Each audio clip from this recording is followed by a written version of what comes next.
Hey, our next presenter is Michael Wolf. So, recent graduate of UC and pursuing his MBA. Yeah, radical. Michael works at Kroger doing application performance management, and yeah, he's presented about a tool, which is like one of my favorite types of talks to see. So, I'm excited to hear about it. So, Michael Wolf.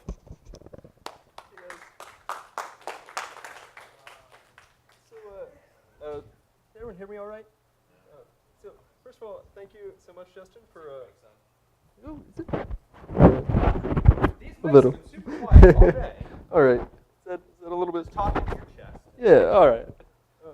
So thank you so much, Justin, for putting this together, and thanks for everyone who's talked before me. Really awesome presentations. I don't want to get everyone's hopes up, but this is Mithören, and this is my senior design project that I put together with Colin Buckles, who happens to be here.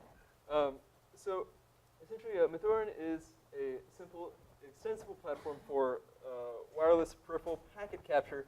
That is a mouthful, but really I'm just taking wireless keyboards and using a bunch of different exploits that exist, and I'm just kind of putting it together. You just slap something on the ground, and it starts capturing. So I should really call this talk a little bit something different. We had about 8 months to put this together, and so there's still a lot of work I really want to get done on this project, but I just kind of really want to share a lot of the knowledge that I had with the very kind of surface level digging that I did with these exploits. A little bit about myself. So again, recent grad of UC. I was in the cybersecurity track, which was really awesome. I got in there right when it was starting. And I'm also pursuing my MBA, which is kind of like tied in there. It's cool. Kroger is who I'm working for presently. I think CIS is in the crowd. Thank you. Please don't tell my manager I did this bad. But again, this is my first talk, so cut me some slack. I'll start this off with a story of where we were in September. So we had to pick a topic for this. Colin and I have pretty similar interests. We had to make it kind of cool. We didn't want to be, have like a sucky project that we didn't want to present. We wanted to do something we really wanted to like learn about. We wanted this to be a really strong learning experience, even if it was going to turn out awful. So first idea, we like torrenting. Who doesn't? What.cd, RIP. And then blockchain stuff. Cool. Blockchain is awesome. Bitcoin is at $2,000 today. It's phenomenal. But that was way too dicey. How about a mixed network? I'd been reading way too many academic papers, and wow, mixed networks sound like an amazing way, like to apply algorithms I don't understand. Nah. How about a self-healing compute cluster? Let's just do Kubernetes, I guess. No, that's not security related. How about that's something we're interested in? Not that either.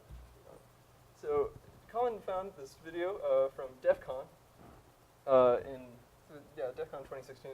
And it was attacking the unifying wireless keyboard protocol.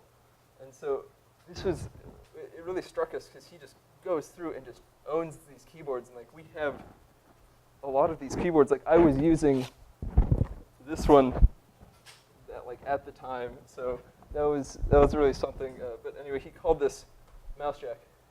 And Mousejack is really, it's called Mousejack because he first used it on like the actual mouse, and then he also found that you could use it to crack into keyboards, which we found were a little bit more spicy for security people. When we approached this, we saw this awesome demo, and we're like, wouldn't it be awesome if we could just plop this down somewhere?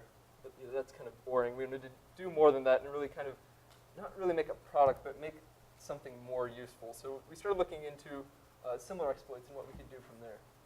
So of course, we just started digging into all the papers we could find, and a lot of these go back, a couple years, but wireless keyboards haven't been around too long.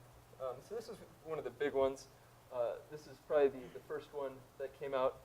This was by Max Moser and Philip Schodel, and it was presented in 2008. But it targets a very particular type of Microsoft wireless keyboard. Well, it's like a whole line. You'll find these at Goodwill a lot. I think I might have brought one, but they were one of the very early ones, and they just had really, really poor encryption. And some of the implementations didn't have any encryption. So this game became known as Kikariki. I have a lot of links and stuff at the end that you can look up. So this is Kikariki version 1, and that goes on the 27 megahertz. They also made Kikariki 2.0, which is on the 2.4 gigahertz, and that is the same frequency that most of the other modern keyboards are on. Another really cool paper that we looked at was a Bluetooth keyboard attack. This was by students of the University of Minnesota. But Bluetooth is really scary. They couldn't actually. Bluetooth is like a pretty well-designed protocol. Even in 2010, all they could do was really do like a denial of service. And we had kind of heard some horror stories about how difficult Bluetooth was to break into. So we were like, okay, we'll kind of shy away from Bluetooth for now. Now this is like a really phenomenal paper. If you have a little bit of time and you really want to learn more about SDR and breaking into keyboards and stuff, 79 pages of analysis of the 2.4 gigahertz band. I think this actually looks at a couple different ones, but this looks at the Logitech keyboard here, which is kind of the foundation of their later unifying devices. There are YouTube videos of how they did exactly what they did. It's a really fantastic paper, except they're using, almost all these people who've been attacking these protocols have used these USRPs, which are essentially these boxes made by like one company, and one of these boxes is like a couple $1,000s. So we're not about to drop that money just to get our bachelor's degree. But there are a lot more papers that we also looked at. So this is one of the really important blog posts by Travis Godspeed. And so what he did was he looked at the receiver and transmitter for a lot of these keyboards, which is the NRF24L01 Plus. And so this is used in almost all the modern keyboards, and it's also used a lot in amateur drones and all kinds of. It's a really awesome receiver, but it also will talk to anyone, and it's very, very good at connecting. It can connect, like kilometers away, and still hook up. So this is kind of another paper that we just kind of thought was cool. It was just using a mouse to reconstruct, using the packets from the mouse to reconstruct where the cursor was moving. Just kind of other interesting topics. If you're interested in the topic, you should definitely check out these. And finally, Key Sweeper, which was by Sammy Kankar. He really took the research about the NRF to the next level, applied it. Sammy put it in like a little dongle that you plug into the wall, and it just hacked the crap out of people. And that one was a really awesome exploit that really helped inspire us. Finally, we had Mousejack, which we'll talk about later, and it also works heavily off of the promiscuous research of the NRF. So essentially from this, we learned that there are about 4 types of attacks. There are about 4 types of attacks that can be done against keyboards. As you can imagine, there's eavesdropping, which is when there's no encryption applied on any of the packets. You'll rarely see this, only in like really budget models where Microsoft was alerted that they needed better encryption in like 2008. So you'd hope by now that their OEM products would have encryption. But a lot of I think Radio Shack for the longest time had keyboards. I don't know why Radio Shack had keyboards, but they had like no encryption, and so you could just, if you were listening on the frequency, you could pick up on the packets and identify them and even like replay them. The denial of service is pretty easy, where you just kind of flood a receiver with it's like basically like a SYNAC, except with whatever protocol is being used.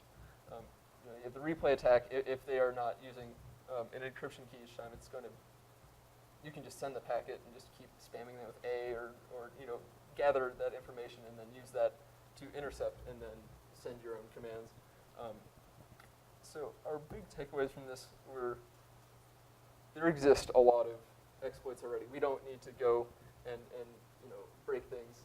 Obviously, we don't have the money for that or the kind of electrical engineering expertise as much as we'd like to. Maybe one day. But since these exploits exist, we don't really need to do that. We can take these tools and make something better than that. Also, we need to go to Burning Man at some point, because that's where Mark Newland first used Mousejack. Furthermore, we're going to buy some keyboards. So this is about maybe we probably got like 10 times this many keyboards by the end of it. But in testing our stuff, these are all things that I either got off the internet or got at Goodwill. Some of them worked, some of them did not, but I ended up having way too many keyboards. And before I gave this talk, I took a bunch of these to the Cincinnati Computer Cooperative. Otherwise, I would have probably brought them just to kind of demonstrate how many keyboards are affected in the whole swatch of wireless keyboards. So, to Mithören. So, before I get any further, Mithören is German for to over here. I was like kind of teaching myself German at the time, so I was like, oh, cool, I can do this. Essentially, what we wanted to do was create a platform where we can connect all of these different exploits into a single kind of automated plug-and-play, kind of like for penetration testing or just researching, essentially just scanning an area for any sort of wireless keyboards that would be vulnerable to any of these attacks and any further attacks that would happen. So in our case, we used, drum roll please, a Raspberry Pi. It's probably in here somewhere. But we had these little guys that hooked onto it. Well, I'll get more to that later. Of course, we had a stupid name. We also want to make sure it was open source. Everything we do and love is open source, and so please look at our code, make fun of it, fix it, help us. So essentially, we wanted something that was form factor that you could hide somewhere. Also, didn't want to suck too much electricity because it doesn't take that much. It's just a receiver, essentially. Sammy Kamkar was able to cram it into like a little wall plug. So we also wanted it to be pretty device agnostic. So we wrote it in Python. Wanted it to be able to hop onto about any system. Furthermore, we wanted to make sure it was modular, so you could, in the future, hook more things into it, more exploits as they came out. We wanted the open source, I'd mentioned. It's MIT licensed. Not exactly sure. The licenses are a serious thing, though. I think someone was taken to court over a new license recently. But anyway, this is kind of the slide we used during the presentation. Just sort of bring everything together so that it's constantly scanning all of these different vulnerabilities, and you don't have to do them either one at a time or none of them. Furthermore, just kind of wanted to raise awareness of all of these wireless exploits. So why bother? Well, we had to pick something. Deadline was approaching. Not really. Radio is obviously a huge attack surface. Everyone here, I would hope, knows that. Radio is broadcast. It's the weakest form of physical layer communication. Furthermore, in a business context, if someone's bringing their own device and you're at a place that has important like passwords and user information, and you're not using MFA or other forms of authentication, certificate-based logins or anything, that's you can have a bad time. Furthermore, we thought this would be like an excellent tool for security research. Anyone who's developing these exploits can use this tool to kind of work off of, springboard into whatever they're working on. Furthermore, security research, there'd be like super elite hackers. Not really. I'd prefer that for not. But if you're working on that, the product right now is not particularly great at super elite hacking. So we made a cheesy demo. I'm not sure if this is probably going to play the music, but maybe I'd unmute that. But anyway, we went to Rose Street Cafe and made a cute little video. I don't know why Colin's using a wireless keyboard with his laptop, but it's for the sake of man in the middle. We wanted to just kind of display how it works to people who are non-technical. Also, I wanted to use Kden Live, and I used Kden Live. I really, this is the most fun I had on this project because I was like coding for a couple weeks straight, and I was like, I need to not be doing that. Shout out to Calce. It's on YouTube if you want to watch it again. That was great. So our software essentially just architected in a pretty standard Pythonic, hopefully, way, in which we have this user interface that can be accessible either locally or over SSH, and then that's connected into a daemon process, which is constantly scanning, reporting into a MongoDB database, and then from the menu, you can either query that directly or send it out as an email. We're hoping to get more integrations into other software as it comes out, but right now it sends it out in HTML or JSON. So I just kind of want to dive into the mouse jack module a little bit. It's a really, really awesome exploit that's explained by Mark Newland. If you haven't taken the chance, he has an excellent, fun video about it. But essentially, it is regarding the Logitech unifying dongles. These little guys. If you see that little star, it's unifying. And so this was about every Logitech unifying device early 2016 has this vulnerability in it. Excuse me. So it's all based off of that Nordic Semiconductor NRF24L receiver. And essentially, you can talk to it with either one of those dongles or one of these little guys that I brought up before. These crazy radio PAs were originally used for drones, and so they can reach like 2 or 3 kilometers, some crazy amount of distance with these, versus the little dongles, which can go a couple feet. But anyway, so you can get the little dongles for about $10. Flash Mark Newland's firmware onto them, or you can really shell out some big bucks to get the $30 one here, and that covers a really wide area. We obviously tested mostly with this. We got really good results, although we got some noise from my roommate's drone. So essentially, this is how Mousejack works. It tries to connect to these to the receiver, and once it's connected, you can pick up on the channel, on the keys that are being typed.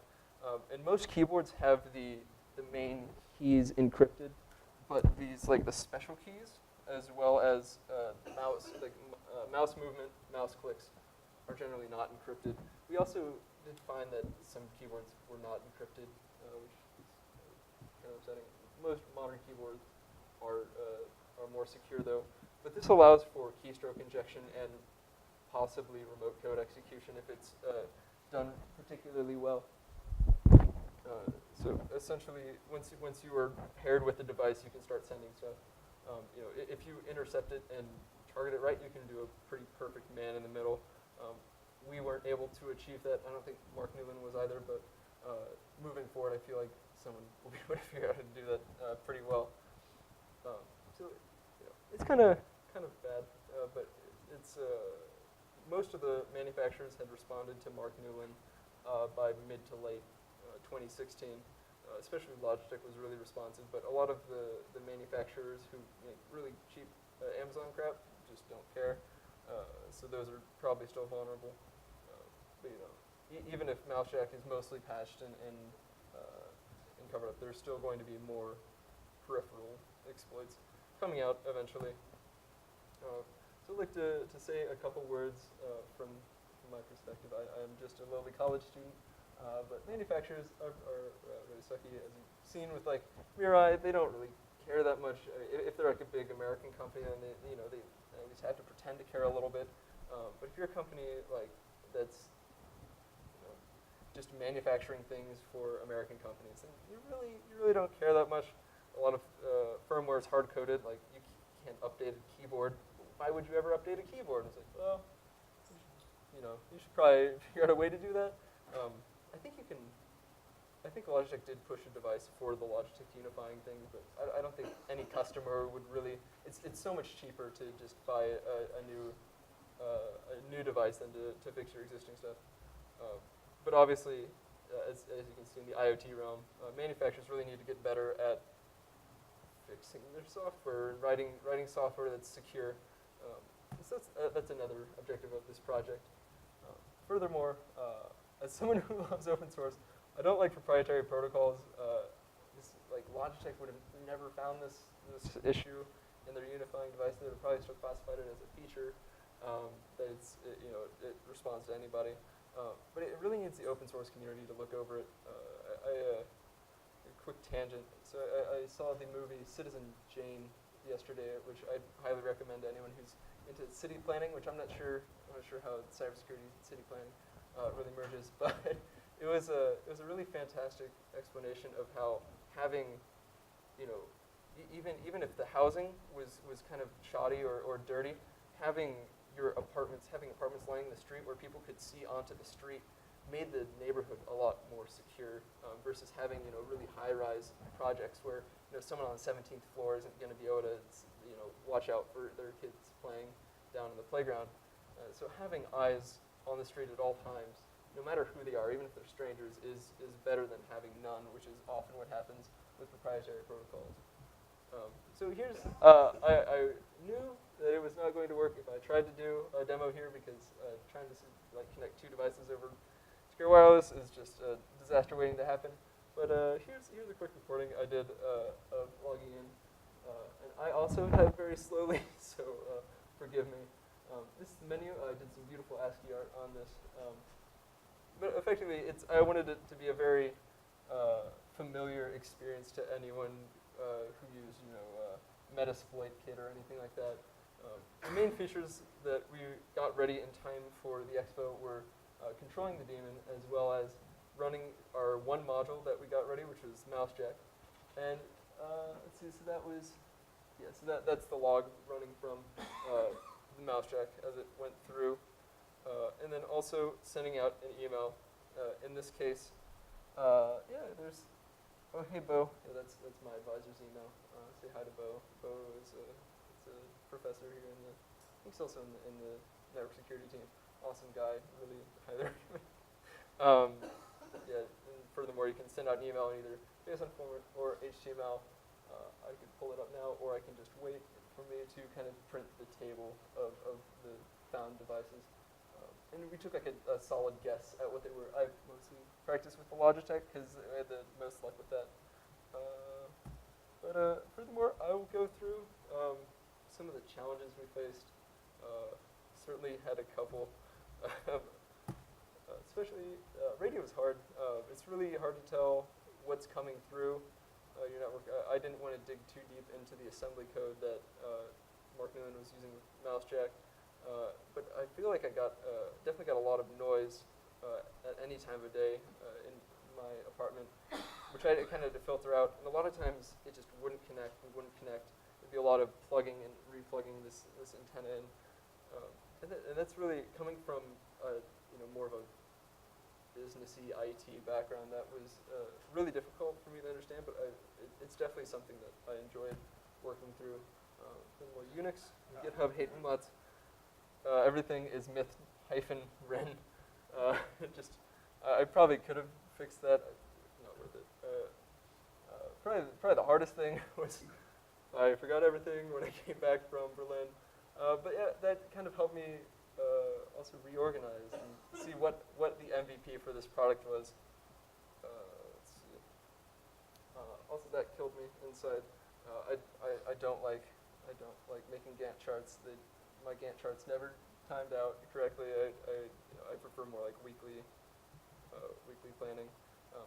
Also, as you can imagine, our demo failed. Every time we tried presenting, I couldn't even get this presentation to load up. But finally, I went into my BIOS and disabled the NVIDIA drivers. So we did pretty well at the IT Expo.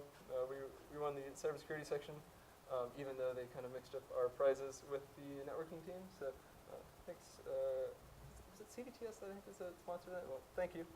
And we also had like a write-up from Seclist. Someone had found our repo on GitHub in like November, and all we had committed was like a wire up of the menu. It didn't work at all. I don't know why anyone thought that was a cool tool, but you could tell that they didn't try it. But thanks anyway to them. Also, my mother was very proud that I graduated. Soon. So moving forward, there's definitely a lot of work to do, and there's a lot a lot of potential I see with this project. Even if, first of all, I'd like to rewrite it in Go. I've got kind of obsessed with Go recently, but that's just me following the shiny. I would love to integrate more modules, to put in Key Sweeper and Key Kariki, all those, as well as anything new that's coming out. Furthermore, I'd like to work on exploits myself. I'd spend some money, get a USRP. That'd be a blast, probably.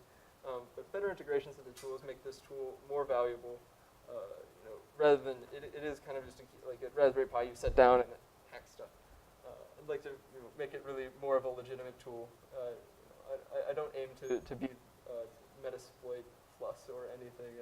It's really, I'd love this to become a pretty powerful tool for anyone who's looking into wireless keyboards. Furthermore, if anyone's interested, let me know. That'd be great. Any help would be fantastic. So a quick thanks to everybody who helped out, and those researchers who are continuing to pwn things. Mark Newland of Bastille Research has a lot of really awesome stuff. Just gonna put a couple links. Before I dive into questions, I'll just kind of pull up some stuff from MouseJack. They do have this code here. So this is like the one module that we put together. What we did was we took their Python scripts and integrated it into our system. So like it had logic, if found, then it would launch into the sniffer and go and kind of pull back what it found. But it's like a really fantastic piece of software, and I highly recommend everyone check that out. Again, you can find our project at right here. Yeah, so any questions? I went like super short. I don't have a ton of content, but I definitely am interested if anyone has feedback or questions. So mitigation, I can go wired only, I can maybe go Bluetooth, I can try to buy the newest and hopefully less insecure stuff. For existing wireless equipment, if I can flash the Logitech dongle to transmit for mouse jack, any ideas, or are you just stuck because the other end of the device is Yeah, you're pretty much screwed. You're at to buy a new one. I think Logitech released some sort of flash for the dongle, but that doesn't help the keyboard itself. It's really better just to either go wired or get a new keyboard. They're really not that expensive. Obviously, if you're doing it for the whole company, it would be. Usually, curious if you have yeah. any other mitigation strategy.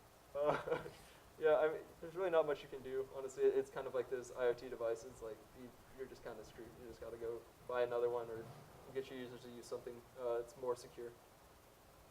At least from my understanding, someone might have had a response, but radio is pretty rough in terms of if something's sending out stuff unencrypted, you're kind of screwed. But I never trust it. yes.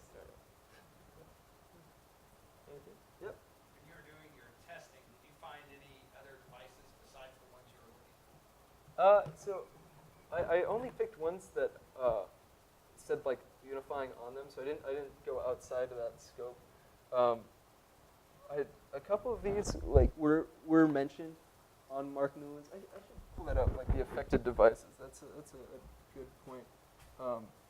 But a couple of these were mentioned in the white paper. But which one was this Gigabyte one was Insignia was mostly they're mostly joking. This is the one. So this is the Logitech K520. I think wasn't mentioned like specifically, but it's also a Logitech keyboard. Let's see if they have. They don't have it there, but yeah. So going to Goodwill, I just like grabbed a whole bunch, and a couple of them I did get. It was kind of like the ones that I did find. I think this one had encryption on the main keys, but these were like repeatable. Like I could have replayed, Go Home or something, which would be very annoying to a presenter. Actually, when Mark Newland first his first kind of dive into MouseJack was at Burning Man, and he'd rigged up this NES controller that would move the cursor of whoever was presenting. Like he intercepted that. So it's just a little trick thing to do, but turned into like a pretty decent exploit. Yep. Do you have any tips on determining whether or not keyboards are encrypted? Yeah, I mean the best thing you can do is fuzz it with a USRP. But yeah, if it's a Logitech unifying device, then you can flash Mark Newland's firmware on it, or use Sammy Kankar's We're working on getting modules into that, and we'd love to be the source of testing if your devices are vulnerable. But right now, we just have support for mouse jack. A lot of those kits are like pretty inexpensive, and they're a lot of fun to dig around with as well. But generally, like a good rule of thumb is if they're a lot like Bluetooth, they're pretty secure. I haven't seen anything that's too bad. I think the worst one I saw was like a denial of service. Really just listen to DEF CON and see if they tell you that something's extra hacked. So, there's always plenty of news coming out about vulnerable devices. Anything else? Oh, sorry. Did you do any research or find any information on the strength of the encryption on the keyboards? Whether is there different encryption on different keyboards or anything like that? Is it low, high? Or? Yeah, so one of the main issues that they found was that they use a static encryption key on a lot of these keyboards, which So is it the same encryption key for all the keyboards, like one model? So if you hit one key, you have the key to change it, right? Yeah. So that was one of the things that was found. I think that was we know what you typed last summer. That was like one of the things that they found. That was still around when Mark Newland was doing his research. Aha, here we go. Get into it. The affected devices real quick. Maybe it's right here.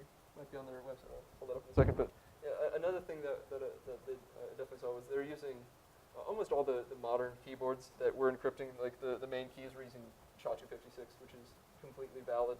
Other than that, I think the really old Microsoft ones were doing something like MD5, just goofy, because that was back in the day. That was 2008. So more recent stuff, they kind of understand the importance of encryption.